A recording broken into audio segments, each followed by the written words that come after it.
Net Wealth Investments Limited is licensed to provide general advice. Our podcasts are not tailored to any one financial situation and may contain views of our presenters which may not align with Net Wealth's. More information about Net Wealth can be found on our website, including our financial services guide and disclosure documents. Please seek professional advice before acting.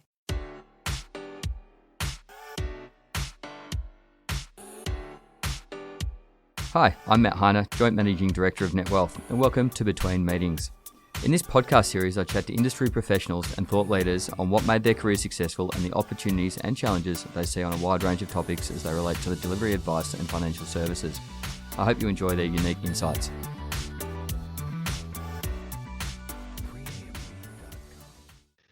In this episode, I speak with Clayton Daniel, Managing Director of XY Advisor, a social network for the advice industry. We discuss how he went from being an aspiring rock star to running his own advice business to ultimately setting up an online community for financial advisors. Clayton and I also discuss some of the trends he's seeing in the market and what they have planned for the future. Today, I'm joined by Clayton. Welcome to the show. Thanks for having me. Now, Clayton, before we kick off, you've got one of the more interesting backgrounds of anyone that I've interviewed. So why don't we start there? How did you get into this industry? Yeah, when the question came through of is there any interesting stories on the career, I thought, it's almost 20 years ago now. But so this is 1999. I started, joking around with some mates in a garage, playing some music. That ended up becoming sort of 6 years later ended up becoming my first career out of high school. So for the first 4 years out of high school, I sang in a rock band and had a great time. And during that time, I was the manager as well. And so it was, at the end of it, as we sort of realized that we were nowhere good enough to actually make, a long-term career out of it. The only thing I could do was pick up a phone and make things happen, which sort of someone explained to me at some stage that was called business. So I said, okay, that's an interesting concept.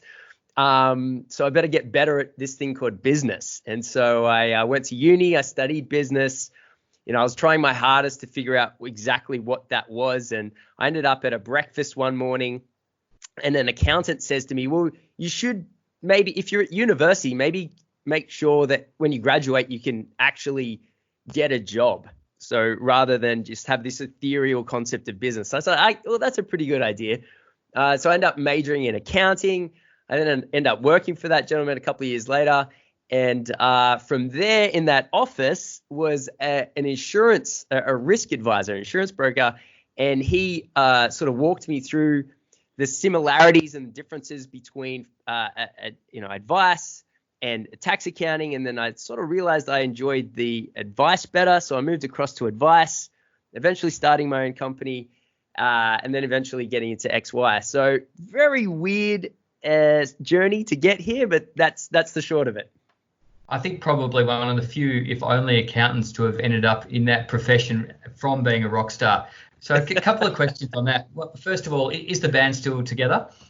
Oh, my goodness, no. Hilariously and somewhat impressively in a lot of ways, the lead guitarist, who's still one of my best friends, is now a doctor in the ICU. So, what was hilarious is none of us went to school really for year 11 and 12 because we're all convinced that we were going to be rock stars, right? And to give it more context, I grew up in a very small town where, there wasn't enough responsible adults getting around us saying, maybe you should think about something else. And so we all sort of, one of the other guys is a physiotherapist now, and we all sort of landed on our feet. But I think that was the impetus to show us that we could get out of our small little town and sort of go on and do other things as well. But the fact that the lead guitarist became an ICU doctor is just amazing, That's brilliant. And do you still get on the mic at all? God, no. The singing's definitely a skill set that requires, about 10 hours of week practice, which I just don't have anymore. So no. Fair enough. And so you moved into financial advice and sort of, to some extent, having moved out of the music industry, followed a relatively sort of normal course. How long did you advise for? Yeah, so my first year in advice would have been 2011. And I did a couple of years. I guess coming from that background in tax, I understood it pretty well, I guess. Especially, you know, all the concepts around contributions, and I was working specifically in SMSF, which is quite tax and I guess legislative, you know, intense. So I fitted in quite well in that environment, and then moved across into learning about product, which I didn't actually know much about. So I'd sort of come from this strategy end, and then I learned all about product. And then after that, after a couple of years in the industry, I then launched my own company. And company in financial advice? Yeah, correct. So I was the principal advisor for a Hill Ross company. Fantastic. And then having sort of done that side of things, decided to move across to XY. So just for those listeners, many would be familiar with XY. It's been, I think, one of the industry's great success stories. Do you want to just give us a little bit of background to how it all started?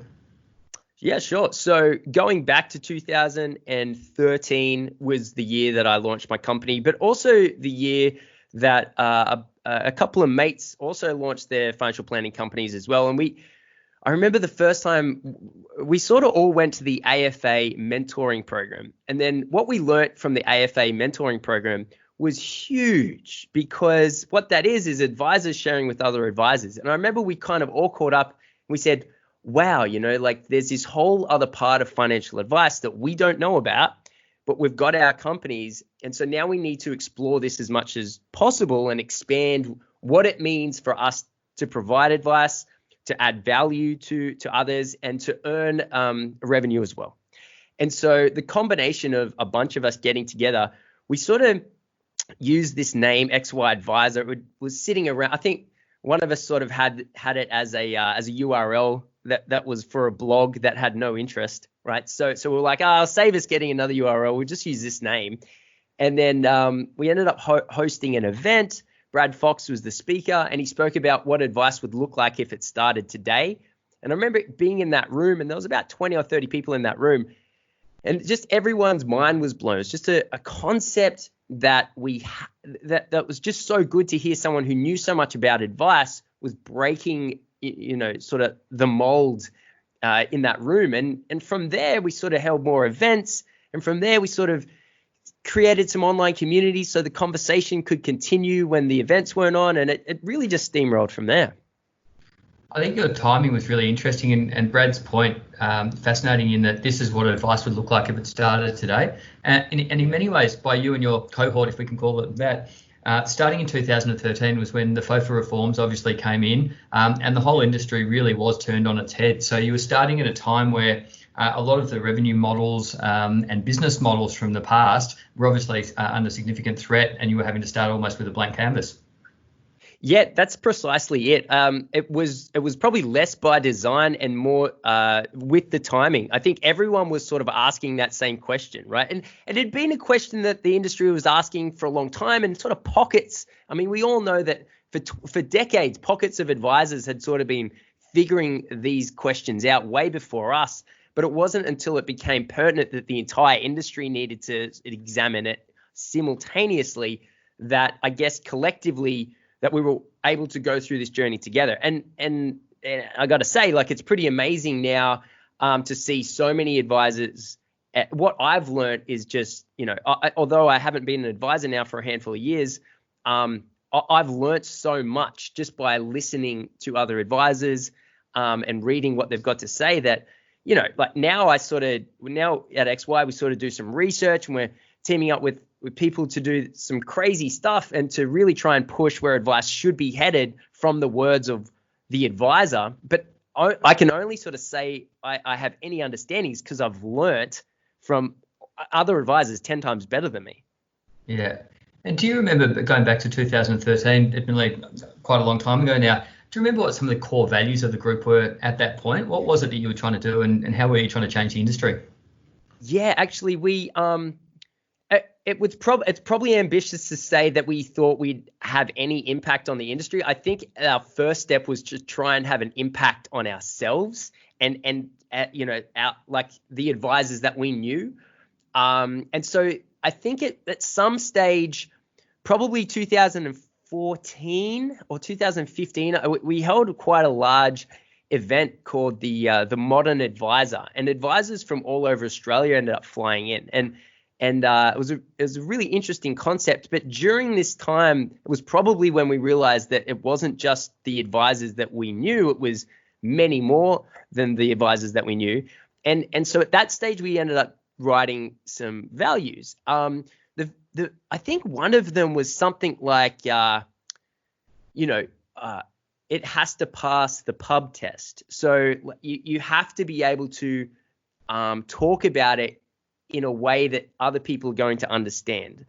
I think that was one of them. Another one was, would you give this kind of advice to your own mother, right? So that was kind of like the standard that we wanted to set was, at some stage though, we sort of went, actually, we're not the ones to be leading it, if that's what you call it. Like, there are other people who actually are 10 times better than us who should be sort of leading the conversation. And it was about that time that we sort of started focusing more on the online community rather than the events, because the events were sort of us talking or us sort of dictating the content, whereas the community online gathering was more not us, and it was focused more on what everyone else was thinking. So at about sort of that 2015, 2016 stage, we sort of moved away from the values of what we wanted and sort of opened it up and said,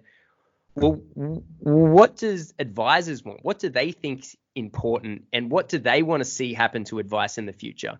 And so we sort of then stepped away from any conversation about should there or should there not be commissions, or should there not be this or that, or anything. So we ended up saying, actually, our opinion is irrelevant. Let's just see what intelligent, progressive advisors want the advice industry to look like, and let's do it in a way that's supportive and focused on the solutions and the positive evolution of financial advice. And then let's sort of try and get out of the way as much as possible. And the Facebook page or group that you set up initially, so you went from sort of running events, which I think you probably still do, to the Facebook or the first iteration of your community on Facebook.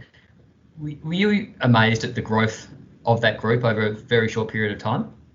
Yeah, definitely. And if you actually go before 2017, we originally launched on LinkedIn.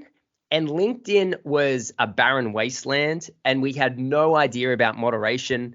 And so people were just sort of posting articles and posting their own blogs, and sort of it just became a way to self-promote. And it was like, whoa, like, that was a big lesson. So we sort of dropped LinkedIn and went over to Facebook with a bit more of an idea and a structure and an idea of moderation and what should and shouldn't happen. It just simply so that more people can learn rather than a small amount of people, I guess, putting forward exactly what it is that they wanted to. But I would say advisors are rightfully afraid of change, and actually that's the wrong way to put it. I would say advisors have been exposed to change so much that they're rightfully a little bit hesitant to jump onto anything new. And so I would say probably for the first 2 years on Facebook, while it did have a lot of momentum, was growing quite quickly, by the third year, it became very obvious that we were not able to maintain the level of moderation that was required. It really did sort of become berserk. And at that stage, we sort of went, okay, we have to figure out a solution that doesn't require us to moderate, 3, 4, sometimes 5 times a day, right? And no one likes the moderation. No, people who get moderated don't like it. We don't like the moderation. And so we ended up, okay, how do we solve this problem? Okay, we kind of need to figure out a way so that everyone can have an experience that they design for themselves on the platform, and we just have to provide that. And so it was a big risk, but at the same time, none of us had been paid. It was sort of like 6 years later, and we're doing it as a hobby. So we're like, hey, look, if it works, if it doesn't work, it is what it is. But it worked. So now we've continued. So how many members did you have at the peak on the Facebook group? So we got to 4,000 Now, I would say 1 in 3 people who applied to join, we said no, just simply you don't have enough. You're either not involved in financial advice or not involved enough in financial advice. And we were removing, I'd say, about 1 person a month from that. So and that's just because I figured out that about 1 in 1,000 people are crazy. It is what it is. Like, you can't control it. We weren't advertising, we weren't promoting, but it did sort of get up to that about 4,000 mark. We're now on the new platform. We launched January 1 this year. Well, I should say opened it to everyone on January 1 this year, and we're about 3,200. So we might do what took, I guess, including LinkedIn, 5 years to get to 4,000. Depending on how the rest of the year goes, but we might end up doing, I guess, 5 years of growth in one on our dedicated platform, which will be a good sign. You've touched on moderation a couple of times now, and I think that's been a huge part of the success, actually. Fostering and building a community is incredibly challenging, and making sure that you do remove the crazies also challenging. Do you just talk about the type of moderation that you were doing and why that you felt that gave people a comfortable and safe environment? Yeah, certainly. So we actually researched this quite a bit, and there is quite a bit of research out there on this, which is an unmoderated online environment always descends into chaos and abandonment. So that's the premise. So if you attempt to build something online where you're bringing a town square together at 24/7, if it's an environment where there's no oversight, then it is guaranteed to fail. And we thought, well, there's no point doing this if we're going to guarantee failure, so we should do moderation.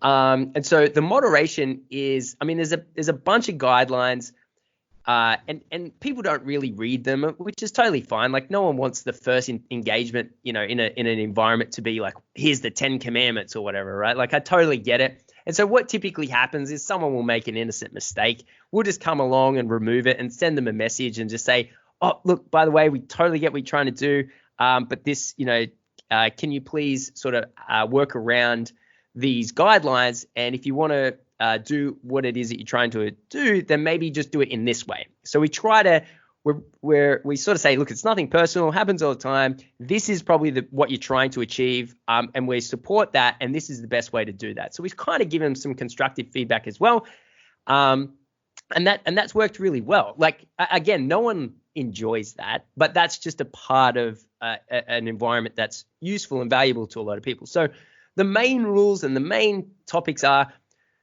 just don't talk about the thing don't talk about your company. That's kind of the main thing. Like, that solves, I'd say, 98% of things, right? So if you're an advisor, don't post your blog. If you're a product or service provider, don't talk about your product or service.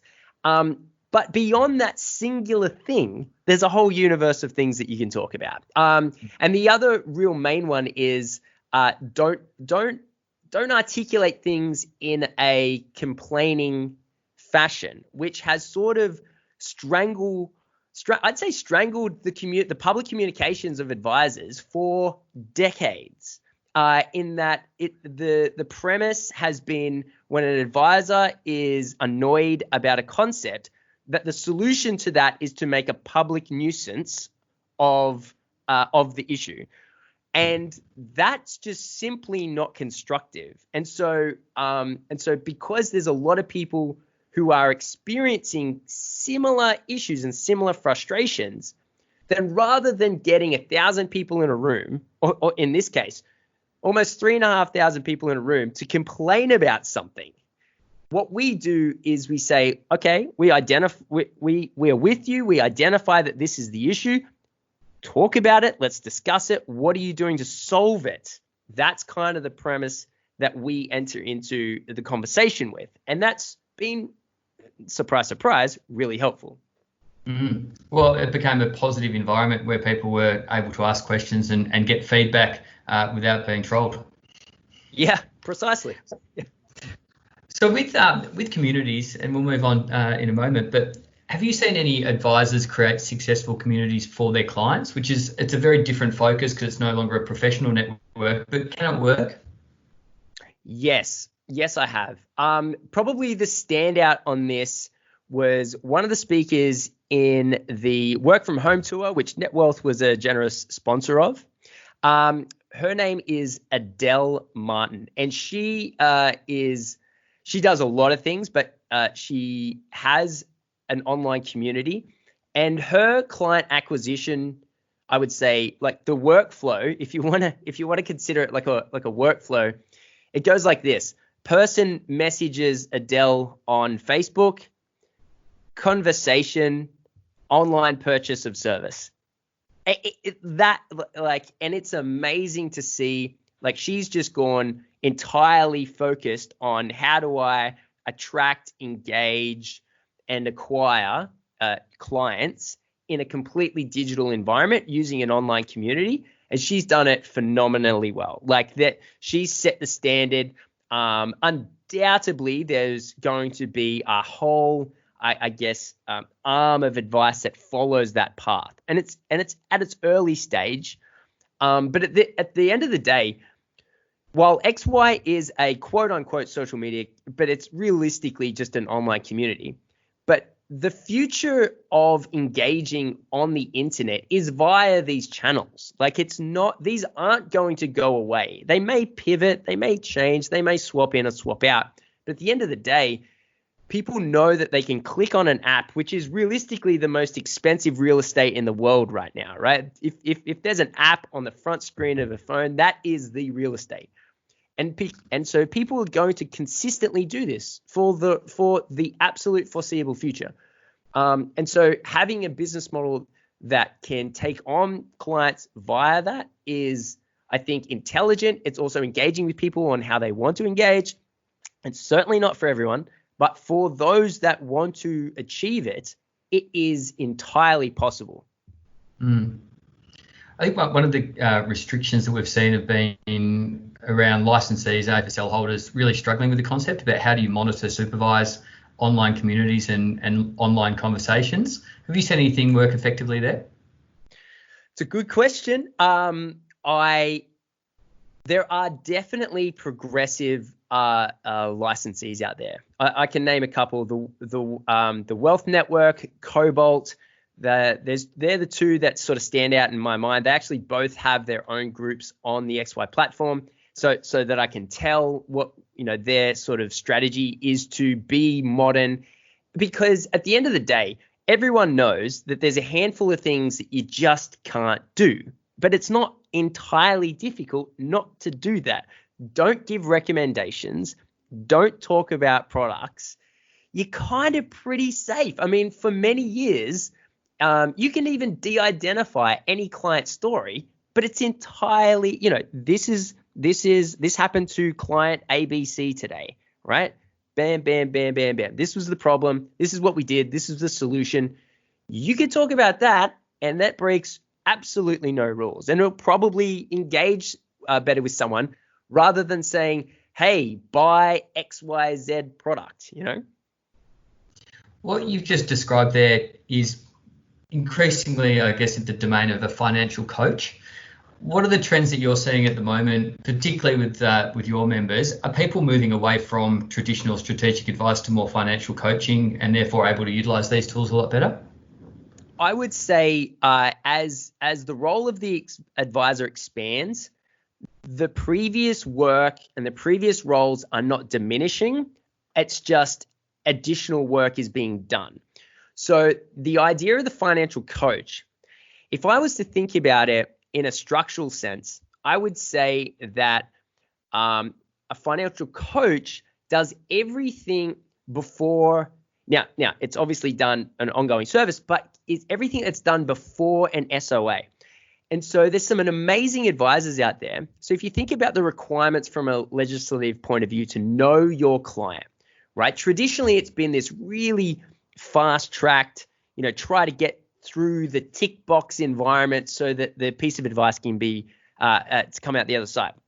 Well, what happens if we spent 2 weeks, a month, 2 months, 6 months, maybe a year, right? So turning that fact-finding journey, removing it as an impediment to advice, and fleshing out and expanding what it means to provide advice. So, the person who talks on the result is, I would say, a more compliant piece of advice. The best advisor I've heard speak on this is Taborjan down in Victoria, where you are. And David Haynes talks about it in sort of above the line, below the line. There's some amazing advisors who speak about this. And I was actually talking with someone just yesterday, not an advisor, in the product world.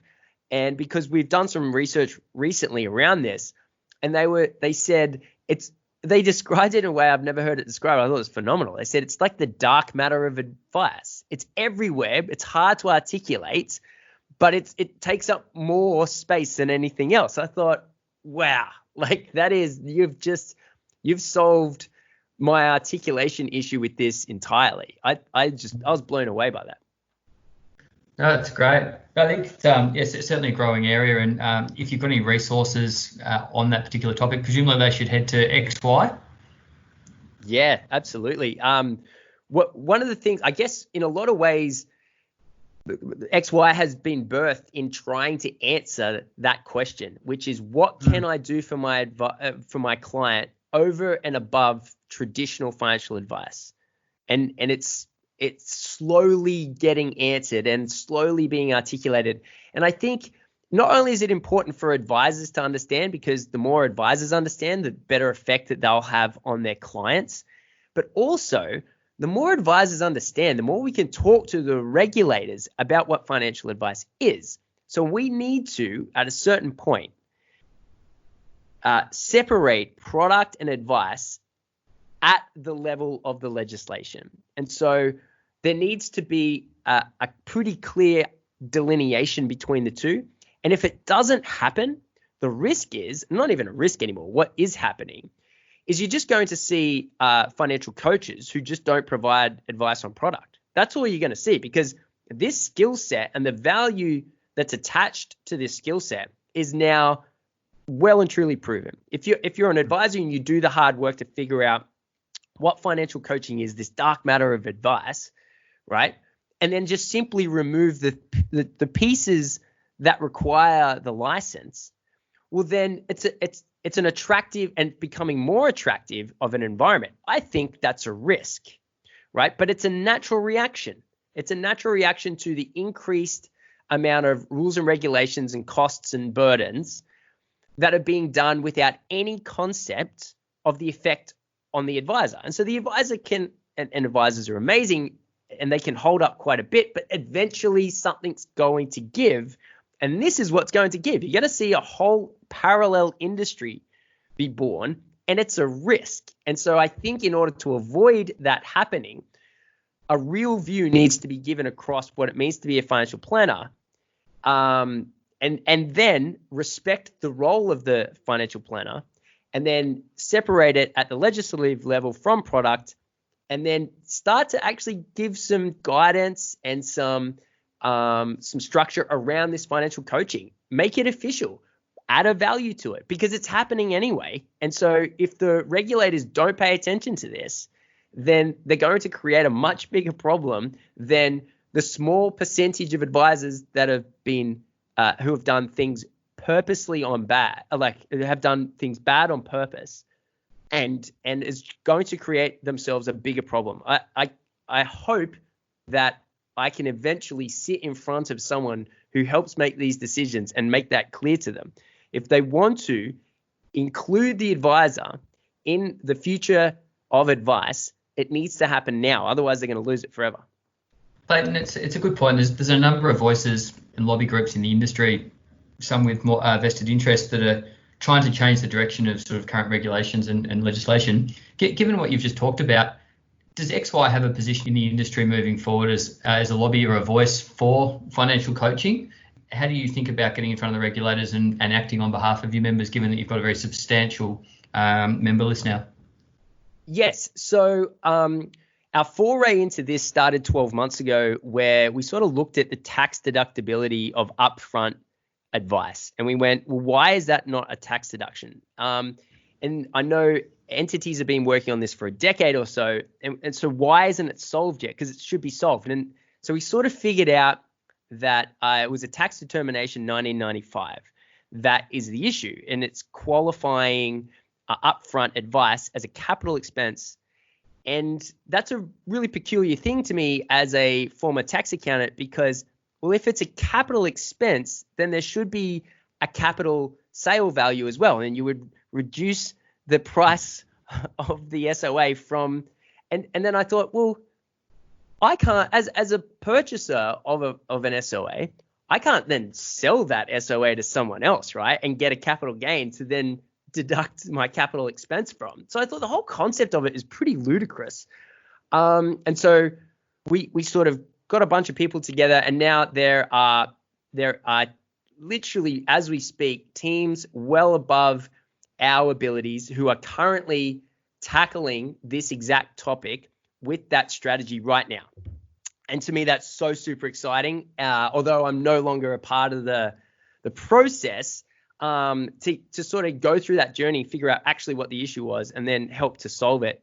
Hopefully it lands in the positive, and if it does, it's going to be a huge party. But I would say that our intention was to just do this singular thing because it just seemed ridiculous. But now I sort of go, it's ridiculous that advice and product are not separate at the legislative level. So now I'm sort of, I don't want to get distracted, right? We are a tech company. I know what we're set out to achieve, and we've got really clear goals. And we have no one in our team to sort of handle this. So what I think will end up happening is we will play a supporting role in getting research together and helping structure the arguments from a distance, but I don't think we will get involved at a more day-to-day level. Excellent. I look forward to watching.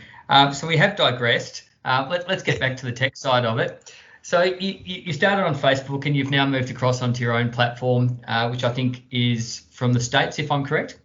Do you want to talk about correct. how's XY evolving? What are you excited about, and why should people join up?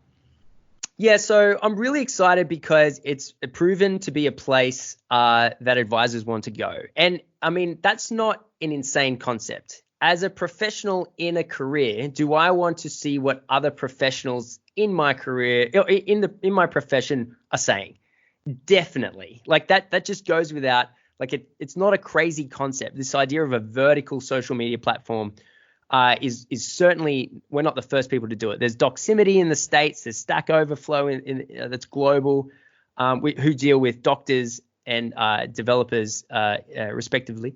So I'm excited because we're growing quickly. It's proven that it works. Interesting story about the technology. So we're just a white labeled version of a Silicon Valley startup called Mighty Networks. And the reason why we did that is because we just simply are not tech people. We're not coders.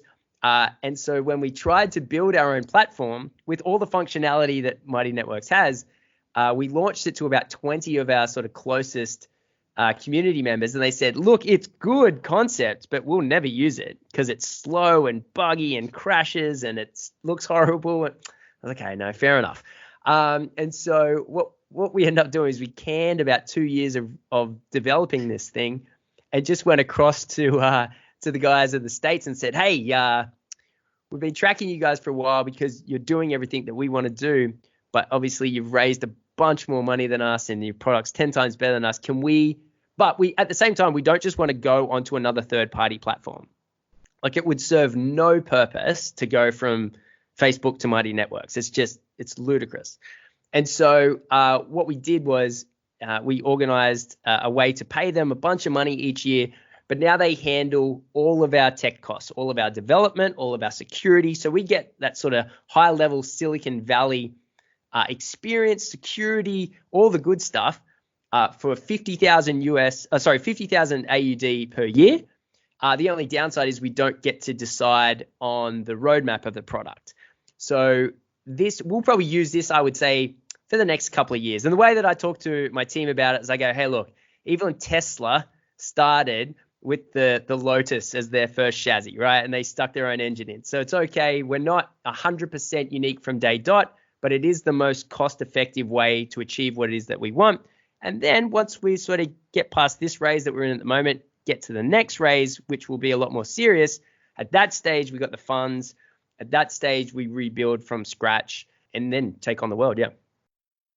Before we bring you the second part of this chat, a little bit about who we are. Launching 20 years ago, NetWealth is an ASX-listed company that is ranked number one for overall platform functionality and user satisfaction by Investment Trends for the past 3 years. As the financial advice landscape changes, it's important now more than ever to embrace new technology and enhance the way you do business. With this change comes your chance to innovate, explore new perspectives, and realise new efficiencies. NetWealth is here to support you on this journey by providing you market-leading technology, excellent customer support, and expertise to help you innovate in your business. Clayton, some of the listeners might not be aware, but XY has now gone from a labour of love and possibly a hobby to your full-time day job as well as your team. Yeah. To do that costs money, and you're in the midst of a capital raising at the moment. Love to hear your experience and how you've gone about it. Yes. So the good news is we've already invoiced in the first 2 months and 1 week of this financial year. We've already done half of what we did all of last financial year. So our goal is to continuously double our revenue each year, and we're well on track to doing that. And so from a monetary point of view, we're actually like doing okay. We don't need to raise specifically, like a lot of companies raise because they run out of funds. We're not doing that. What we wanted to do was for this specific raise, our seed raise, is we wanted to get as many advisors as the owners of this platform as humanly possible. And so the reason why we wanted to do that is because if you look at the successful companies that have come out of crowdfunding, it's when the users and the members are the first investors. And so the way that you can do that, I mean, there's some Zinja Bank's probably like the best example. They raised, I think it was like $1 million, and then I think another $2 million, the 2 rounds that they did on crowdfunding. And now they just raised, it was almost $100 million, right? Like they're absolutely blown up, and it's an amazing journey. But so we sort of look at something like that and go, okay, well, why would we not offer the first rights of owning the company to the early adopters who have been there for a long time? Like, we wouldn't be here if people weren't using it. And so we thought, okay, let's just put it to market. We'll go, if you want to own a piece, you own a piece, and it's yours. And then forever, we've got ideally sort of like a roaming, marauding, passionate group of advisors that are constantly, referring XY. So that was very much our strategy. And we've used Birchal, and Birchal have been a great team. I think that they do the majority of crowdfunding in this country. Even though it's a new concept, we've really enjoyed it. It's enjoyable, like you sort of wake up in the morning and go, hey, look, it's gone up another couple of percent. And, the goal is to get to 100% over the course of the raise. And we're sort of 2 weeks and 1 day in, and we've hit about 80%. So I expect that the other 20% will happen in the last few days, but, it's never, we sell tickets to 1 million events, and we know this is how it goes. You launch, you sell a bunch, then you go through the lull through the middle, and then you sell a bunch at the end. But I tell you, during that lull, you never get used to it. So are you able to let us know how much you're trying to raise and how many investors so far? Yeah, certainly. So we're looking to raise $300,000. Birchal sort of requests you to set an upward limit. And so you go, okay, well, we would go up to 600,000, but in no way do I expect that we'll hit that amount. We couldn't even spend more than 600,000. So we're looking to raise 300,000. I think we're up to about 115 the last time I looked at it, investors who have invested about 230,000.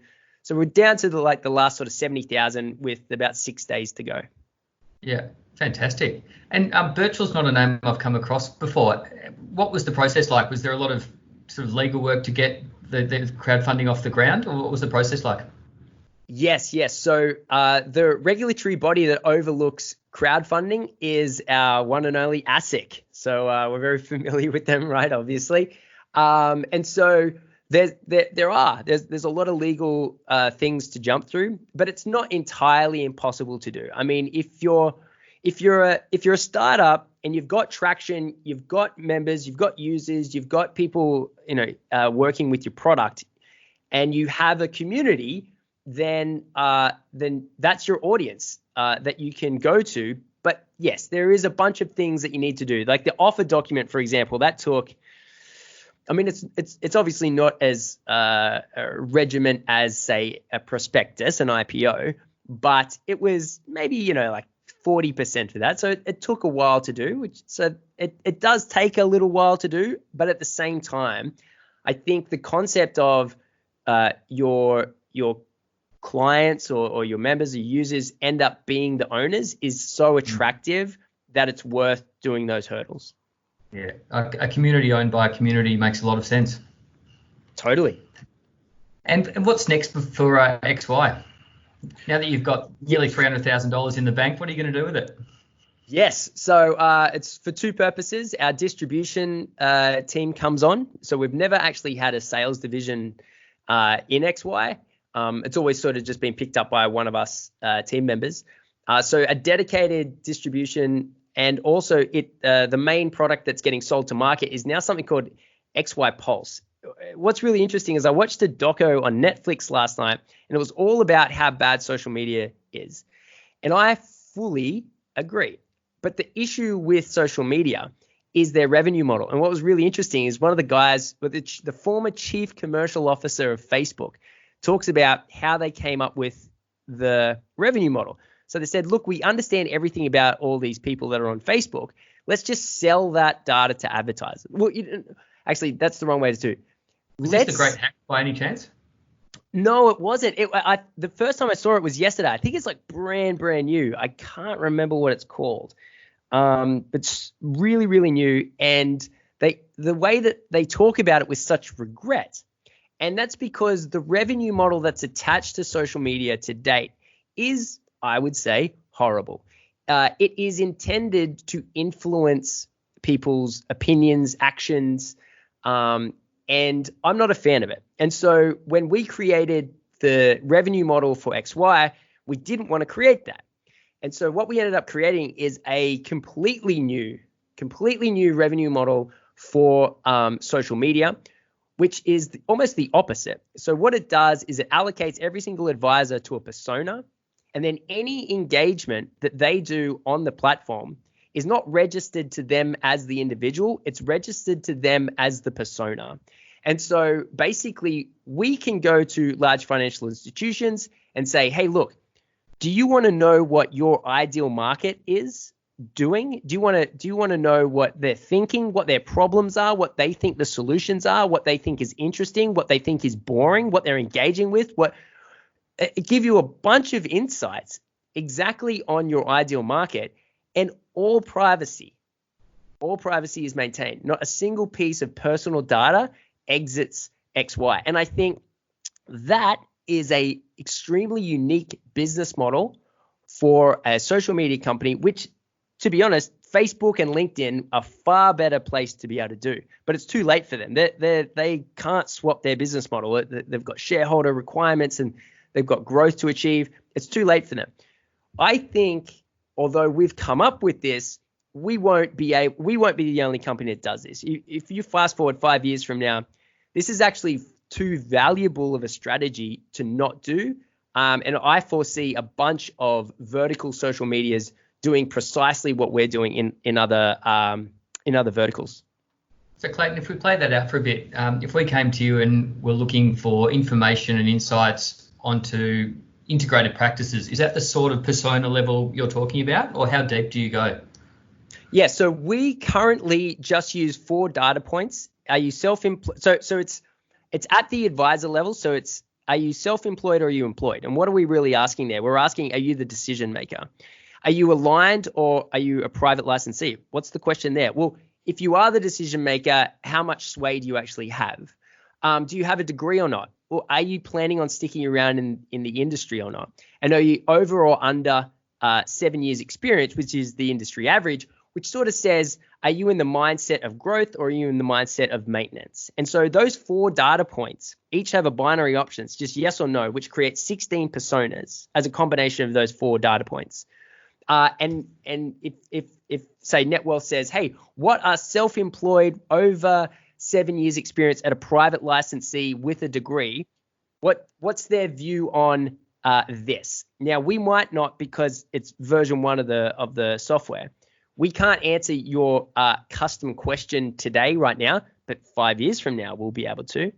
What we can do is say, this is what that demographic are saying will improve the industry. And so the purpose of that is so that when you guys have your board meetings, that the report turns up, the XY advisor report turns up, and essentially operates as the advisor voice in the decision making of the large financial institutions.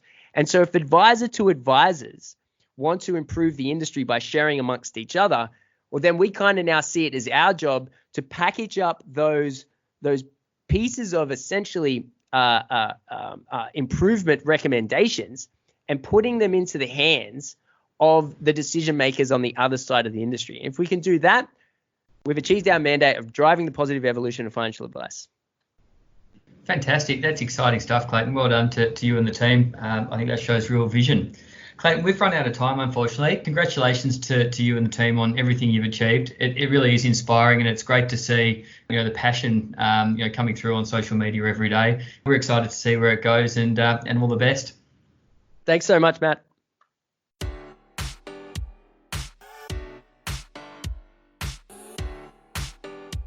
Thanks for listening to this episode of Between Meetings. For more episodes and to subscribe to our series, visit the NetWealth website, iTunes, Spotify, or your favourite listening service. And if you want to contact me or engage or discuss any of the topics raised, please find me on LinkedIn or Twitter or send me a private message. We hope you can tune into the next episode.